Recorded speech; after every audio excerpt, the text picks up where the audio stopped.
ছেলে আমার খুব সিরিয়াস, কথায় কথায় হাসে না। জানেন দাদা, আমার ছেলের বাংলাটা ঠিক আসে না। ইংলিশেও রাইমস বলে, ডিবেট করে, পড়াও চলে। আমার ছেলে খুব পজিটিভ, অলিক স্বপ্নে ভাসে না।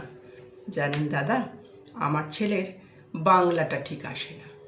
ইংলিশ ওর গুলে খাওয়া, ওটাই ফার্স্ট ল্যাঙ্গুয়েজ, হিন্দি সেকেন্ড। সত্যি বলছি, হিন্দিতে ওর দারুণ তেজ। কী লাভ বলুন বাংলা পড়ে, বিমান ছেড়ে ঠেলায় চড়ে। বেঙ্গলি থার্ড ল্যাঙ্গুয়েজ, তাই তেমন ভালোবাসে না। জানেন দাদা, আমার ছেলের বাংলাটা ঠিক আসে না। বাংলা আবার ভাষা নাকি? নেই কোনো চার্ম বেঙ্গলিতে। সহজ সরল এই কথাটা লজ্জা কিসের মেনে নিতে? English very fantastic, Hindi sweet scientific, Bengali is glamourless, or place এদের পাশে না। জানেন দাদা, আমার ছেলের বাংলাটা ঠিক আসে না। হ্যাঁ, এটাই এখন আমাদের বর্তমান সমাজের বাস্তব চিত্র।